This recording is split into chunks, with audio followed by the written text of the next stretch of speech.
എല്ലാവർക്കും സ്വാഗതം. ഹരിയും ശരണ്യയും കൂടി അവിടെ സ്ഥലങ്ങളെല്ലാം ചുറ്റിക്കറങ്ങി ഇങ്ങനെ കണ്ടുകൊണ്ടിരിക്കുകയാണ്. ഹരി അപ്പോൾ പറയുന്നുണ്ടായിരുന്നു, എന്നാ ഒരു ആംബിയൻസ് ആണ്, നല്ല കാം ആൻഡ് ക്വയറ്റ് എന്ന് പറയും. ശരണ്യയും പറയുന്നുണ്ട്, എനിക്ക് ഈ സ്ഥലം നന്നായിട്ട് ഇഷ്ടപ്പെട്ടു എന്ന്. അപ്പോൾ ഹരി ചോദിക്കുകയാണ്, ഇന്ന് നമുക്ക് ഇവിടെ സ്റ്റേ ചെയ്താലോ എന്ന്.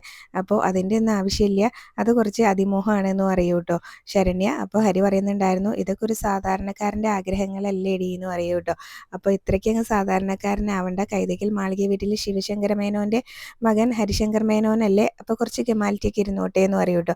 പിന്നീട് അവിടെ എല്ലാം നോക്കി നടത്തുന്ന ആ പയ്യൻ അവിടെ നിൽക്കുന്നത് കാണുമ്പോൾ ഹരി അയാളുടെ അടുത്ത് ചെന്നിട്ട് റൂമിൻ്റെ കീ ചോദിക്കുന്നുണ്ട്. അപ്പോൾ അതൊക്കെ എടുത്ത് കൊടുക്കുന്നുണ്ടായിരുന്നു കേട്ടോ. അപ്പോൾ ശരണ്യ ചോദിക്കും, നമുക്ക് എന്തിനാ റൂമിൻ്റെ ഒന്നും ആവശ്യമില്ല എന്നാട്ടോ പറയുന്നത്. അപ്പോൾ നമുക്കൊന്ന് ഫ്രഷ് ആയിട്ട് പോവാം, കുറച്ച് സമയം റിലാക്സ് ചെയ്തിട്ട് പോവാം എന്നൊക്കെ ഇങ്ങനെ പറയുന്നുണ്ട് കേട്ടോ ഹരിയാണെങ്കിലും. ആ കുട്ടിക്ക് അതിനോടൊന്നും താല്പര്യമില്ല. ഫ്രഷ് ആവുമൊന്നും വേണ്ട, വീട്ടിൽ ചെന്നിട്ട് കുളിച്ചാൽ പോരെ, നമുക്ക് വീട്ടിലേക്ക് പോകണ്ടേ എന്നൊക്കെയാണ് കേട്ടോ ആ കുട്ടി ചോദിക്കുന്നത്. അപ്പോൾ ഫുഡ് കിട്ടുമെന്ന് ചോദിക്കും. അപ്പോൾ ആ കുട്ടിക്കാണെങ്കിൽ നല്ല വിശക്കുന്നുണ്ടെന്ന് പറയുന്നുണ്ട് കേട്ടോ. അപ്പോൾ അവിടെ ഉണ്ടായിരുന്ന പയ്യൻ പറയുന്നുണ്ട്, ഫുഡ് വേണമെങ്കിൽ 1 മണിക്കൂർ മുന്നെങ്കിലും പറയണം, 1 മണിക്കൂർ എടുക്കും ഫുഡ് ഉണ്ടാക്കാൻ, ഇത് ഹോട്ടലൊന്നും അല്ലല്ലോ, ഒന്നും ഉണ്ടാക്കി വെച്ചിട്ടില്ല എന്ന് പറയും. അപ്പോൾ ആ കുട്ടി ചോദിക്കുകയാണ്, ചിക്കൻ ഫ്രൈ കിട്ടണമെങ്കിൽ അപ്പോൾ കോഴീനെ പിടിച്ച് ഡ്രസ്സ് ചെയ്ത് ഉണ്ടാക്കിയിട്ടൊക്കെ വേണമെന്ന് ചോദിക്കും കേട്ടോ. അപ്പോൾ അത് വേണ്ടി വരും എന്ന് പറയുമ്പോൾ കുട്ടി പറയുകയാണ്, ആ ശരണ്യ പറയുന്നുണ്ടായിരുന്നു, എന്നാൽ ഫുഡ് വേണ്ട, നമുക്ക് പോകുന്ന വഴിയിൽ ഏതെങ്കിലും ഹോട്ടലിൽ നിന്ന് കഴിക്കാമെന്ന് പറയും. അപ്പോൾ ഹരിക്കാണെങ്കിൽ അവൾ എങ്ങനെയെങ്കിലും കൊണ്ടുപോയിട്ട് ഒന്ന് റൂമിലേക്ക് കയറ്റണം. അപ്പോൾ ഫ്രഷ് ആയിട്ട് പോവാടി, ഒന്ന് ഷവർ ബാത്ത് ചെയ്തിട്ട് പോകുന്നത് നല്ലതല്ലേ എന്നൊക്കെ പറയൂ കേട്ടോ.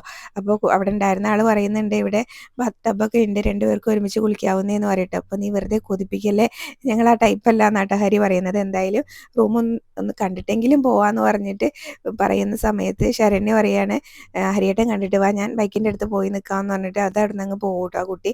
അപ്പോൾ അവിടെ ഉണ്ടായിരുന്ന ആ പയ്യനാണെങ്കിലും എല്ലാം നോക്കി നടത്തുന്ന പയ്യൻ പറയുന്നുണ്ടായിരുന്നു, സാർ ഉദ്ദേശിച്ച പോലെ ഒരു കുട്ടിയല്ല അത്, അതിനെ കണ്ടാൽ തന്നെ അറിയാലോ, ഇവിടെ എത്രയോ ഗസ്റ്റ് വരുന്നതാണ്, എനിക്കും അറിയാലോ കണ്ടാലെന്ന് പറയും കേട്ടോ. അപ്പോൾ സാർ ഉദ്ദേശിച്ച കാര്യങ്ങളൊന്നും നടന്നില്ല അല്ലേ എന്ന് പറയുമ്പോൾ, ഇന്ന് ആരെയാണാവോ കണി കണ്ടത് എന്ന് പറയട്ടെ. അപ്പോൾ 3000 രൂപ കൊടുത്താണല്ലോ, അപ്പോൾ അത് പോയി കിട്ടി, അതിൻ്റെ പകുതിയെങ്കിലും പകുതി നീ എടുത്തോ എന്ന് പറയും കേട്ടോ പയ്യനോട്. അപ്പോൾ അത് പയ്യൻ പറയുന്നുണ്ടായിരുന്നു, ഞാനിങ്ങനെ മുതലാളിനോട് പറഞ്ഞു പോയി, ബുക്കിൽ എഴുതുകയും ചെയ്തു എന്ന് പറയും. അപ്പോൾ നീ അല്ലേ ഇതിൻ്റെ മുതലാളി, അത് മാത്രം ഞാനല്ല എന്ന് പറയട്ടെ ആ പയ്യൻ. എന്നിട്ട് ഹരിയാണെങ്കിൽ കീയൊക്കെ തിരിച്ചു കൊടുത്ത് ദേഷ്യത്തിൽ അവിടെ നിന്ന് അങ്ങ് പോകും കേട്ടോ. അപ്പോൾ ശരണ്യാണെങ്കിലും അവിടെ ബൈക്കിൻ്റെ അടുത്ത് നിൽക്കുകയാണ്. അപ്പോൾ കുറച്ച് ദേഷ്യത്തിലൊക്കെ ആട്ടോ പെരുമാറുന്നത്.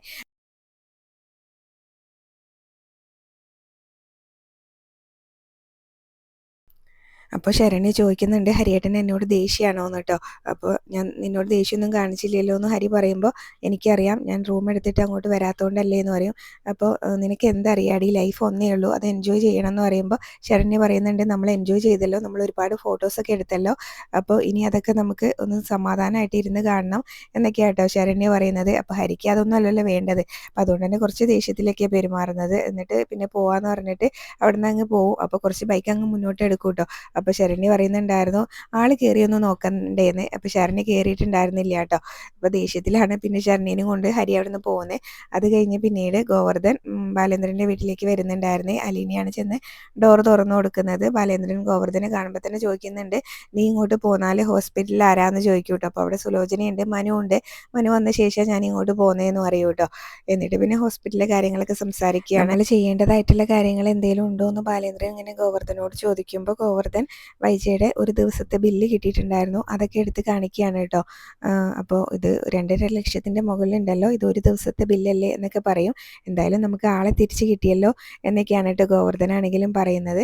അപ്പോൾ അത് ശിവേട്ടനാണ് ഇങ്ങനെ ഗോവർദ്ധൻ്റെ അടുത്ത് കൊണ്ടു കൊടുത്തതെന്നും കൂടെ ഗോവർദ്ധൻ ബാലേന്ദ്രനോട് പറയുന്ന സമയത്ത് ബാലേന്ദ്രന് അതങ്ങ് ഇഷ്ടപ്പെടുന്നില്ല കേട്ടോ. അപ്പോൾ ബാലേന്ദ്രൻ ചോദിക്കുന്നുണ്ടായിരുന്നു, എന്താ പെങ്ങളുടെ ഒരു ദിവസത്തെ ബില്ല് കണ്ടപ്പോൾ തന്നെ ആങ്ങളമാർക്ക് കണ്ണ് തള്ളിയോ, അത് നിൻ്റെ അടുത്ത് കൊണ്ടു തരേണ്ട കാര്യം എന്താ ഉണ്ടായിരുന്നത്, നീ വൈജയുടെ ആരെങ്കിലും ആണോ എന്നൊക്കെ ചോദിക്കും കേട്ടോ. എന്നിട്ട് നീ അവരോടൊന്നും തിരിച്ച് ചോദിച്ചില്ലേ എന്ന് ഗോവർദ്ധനോട് ചോദിക്കുമ്പോൾ, ഞാൻ എന്ത് ചോദിക്കാനാ, ബാലേട്ടൻ എന്നോടല്ലേ ഹോസ്പിറ്റലിലെ കാര്യങ്ങളൊക്കെ നോക്കാൻ പറഞ്ഞതെന്ന് പറയും. അത് ശരിയാണ്, ഞാൻ അവിടെ ചെല്ലുന്ന സമയത്ത് എൻ്റെ അടുത്ത് കൊണ്ടു തന്ന ഈ ബില്ല് നീ പേ ചെയ്യാണോ അതോ ഞങ്ങൾ പേ ചെയ്യണോ എന്ന് ചോദിച്ചാൽ അതൊരു മര്യാദയാണ്.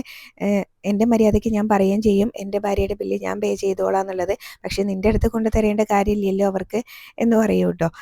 എന്നിട്ട് അത് ബാലേന്ദ്രന് അത്രയ്ക്ക് അങ്ങ് ഇഷ്ടപ്പെട്ടിട്ടില്ല. എനിക്ക് ഈ 2.5 ലക്ഷമൊക്കെ എൻ്റെ ദേഹത്തു നിന്ന് ഒരു രോമം പൊഴിഞ്ഞു പോകുന്ന പോലെയുള്ളൂ, അത് നിൻ്റെ അടുത്ത് കൊണ്ട് തന്നത് എനിക്ക് അത്രയ്ക്ക് അങ്ങ് മര്യാദയായിട്ട് തോന്നിയില്ല, അത് ഇഷ്ടപ്പെട്ടില്ല കേട്ടോ ബാലേന്ദ്രന്. അതങ്ങ് തുറന്ന് പറയുന്നുണ്ട്, അതിൻ്റെ ദേഷ്യത്തിലിരിക്കുകയാണ്. അതിൻ്റെ ഇടയിൽ ഗോവർദ്ധനാണെങ്കിലും ചെക്കൊക്കെ എടുത്ത് കൊടുക്കുന്നുണ്ട് കേട്ടോ സൈൻ ചെയ്യാൻ വേണ്ടിയിട്ട്. അപ്പോൾ അതൊക്കെ സൈൻ ചെയ്ത് കൊടുക്കുന്നുണ്ട്. അതിൻ്റെ ഇടയിൽ അലീന അലീന ഗോവർദ്ധന് ചായ കൊണ്ടു കൊടുക്കും. അപ്പോൾ ബാലേന്ദ്രൻ ചോദിക്കുന്നുണ്ട് എനിക്ക് ചായ അപ്പോൾ അലീന ഇല്ല എന്ന് പറയും കേട്ടോ, ഫുഡ് കഴിക്കാനായില്ലേ എന്ന് പറയും. പിന്നീട് ബാലേന്ദ്രൻ ഹോസ്പിറ്റലിലേക്ക് എത്തുകയാണ്. എന്നിട്ട് അവിടുത്തെ കാര്യങ്ങളൊക്കെ ചോദിക്കുന്നുണ്ട്. അപ്പോൾ സുലോചന പറയും നല്ല കരച്ചിലായിരുന്നു ക്ലീൻ ചെയ്ത സമയത്ത്. അപ്പോൾ പിന്നെ നേഴ്സ് അങ്ങോട്ടേക്ക് വിളിപ്പിച്ചിട്ടുണ്ടായിരുന്നു. സംസാരിക്കാനൊന്നും പറ്റിയില്ല, താടിയെല്ല് പൊട്ടിയതല്ലേ, പിന്നെ മുഖത്തിൻ്റെ ഒരു സൈഡ് മാത്രമേ കാണാൻ പറ്റുള്ളൂ, ബാക്കി എല്ലായിടത്തും ബാൻഡേജ് ഇട്ടതാണെന്ന് പറയും കേട്ടോ. എന്തായാലും സുലോചനയോട് വീട്ടിലേക്ക് തിരിച്ചു പോകാൻ പറയും, കുട്ടികളുടെ കാര്യം നോക്കണ്ടേ എന്ന് പറയും കേട്ടോ. അപ്പോൾ ഞാൻ ചെന്നിട്ട് വേണം ഏട്ടനെ ഇങ്ങോട്ടേക്ക് വരാനെന്ന് പറഞ്ഞ് മനുവിനോട് യാത്ര പറഞ്ഞ് സുലോചന പോകും കേട്ടോ. പിന്നീട് ബാലേന്ദ്രൻ ചോദിക്കുന്നുണ്ട് നിൻ്റെ അച്ഛനൊക്കെ എവിടെയാണ്. അപ്പോൾ മനു അറിയും രാത്രി 11 മണി വരെ ഇവിടെ ഉണ്ടായിരുന്നു, ഇവിടെ അടുത്ത് എവിടെയോ ഹോട്ടൽ റൂം എടുത്തിട്ടുണ്ടെന്ന് തോന്നുന്നുണ്ട്, അവിടേക്ക് പോയി കാണുമെന്ന് പറയും. ബാലേന്ദ്രൻ പറയുകയാണ് അപ്പോൾ അവരോട് ദയവ് ഇത് സഹായത്തിന് ഇങ്ങോട്ട് വരരുതെന്നൊന്ന് പറഞ്ഞേക്കണമെന്ന് പറയും.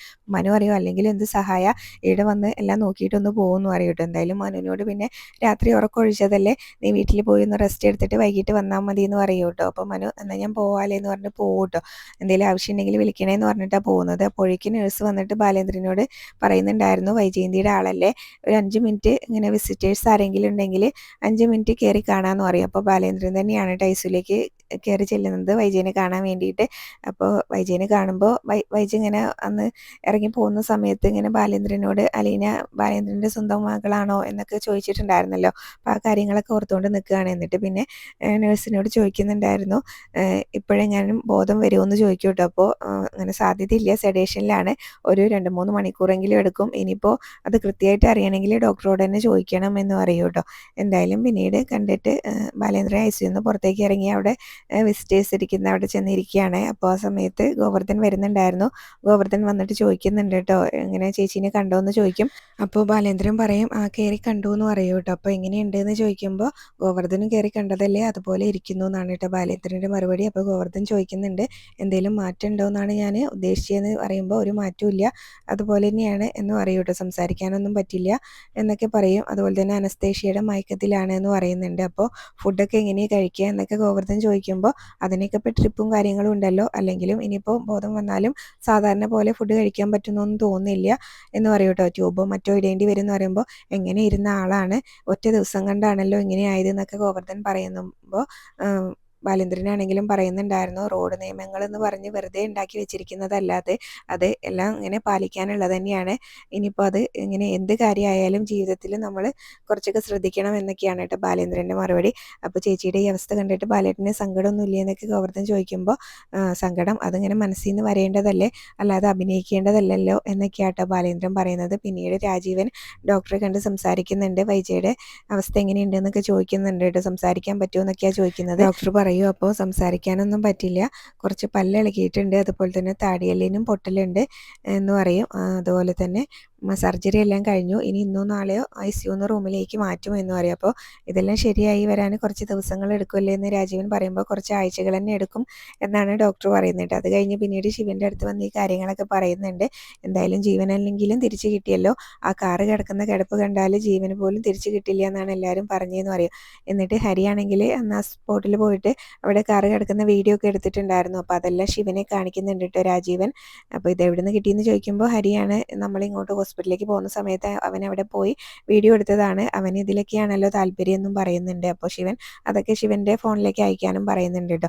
പിന്നീട് ഗോവർദ്ധൻ എന്തോ ബില്ലോ കാര്യങ്ങളൊക്കെ നോക്കിക്കൊണ്ടിരിക്കുമ്പോൾ ശിവനും രാജീവനും അവിടേക്ക് വരുന്നുണ്ട്. എന്നിട്ട് ഗോവർദ്ധനോട് ചോദിക്കും നീ മാത്രമേ ഉള്ളൂ ഇവിടെയെന്ന്. അപ്പോൾ ഇവിടെ ഇപ്പോൾ എൻ്റെ ആവശ്യമല്ലേ ഉള്ളൂ, ഇടയ്ക്ക് ഇതുപോലെ ബില്ല് കൊണ്ടുതരും, അത് അടയ്ക്കണമെങ്കിൽ പിന്നെ ഞാൻ തന്നെ വേണമല്ലോ എന്നാട്ടോ ഗോവർദ്ധൻ പറയും. അപ്പോൾ രാജീവൻ ചോദിക്കുന്നുണ്ട് നിൻ്റെ വീട്ടിൽ നിന്നല്ലല്ലോ കൊണ്ട് അടയ്ക്കുന്നത് എന്ന്, അപ്പം ഞാൻ അടയ്ക്കണോ എന്നിങ്ങനെ ഗോവർദ്ധൻ ചോദിക്കുകയാണ് കേട്ടോ. അപ്പോൾ ശിവൻ പറയുന്നുണ്ടായിരുന്നു ബാലേന്ദ്രൻ്റെ ഭാര്യയാണ് ഇവിടെ കിടക്കുന്നത്, അത് അവൻ തന്നെ അടയ്ക്കണം എന്ന് പറയുമ്പോൾ ഗോവർദ്ധൻ തിരിച്ചു ചോദിക്കുന്നുണ്ട് പെങ്ങളുമായിട്ടല്ലേ കൂടുതൽ ബന്ധം, 43 വർഷത്തെ ബന്ധമില്ലേ നിങ്ങൾ തമ്മിൽ, ബാലേട്ടന് അതിൻ്റെ പകുതിയല്ലേ ഉള്ളൂ എന്ന് ചോദിക്കും കേട്ടോ.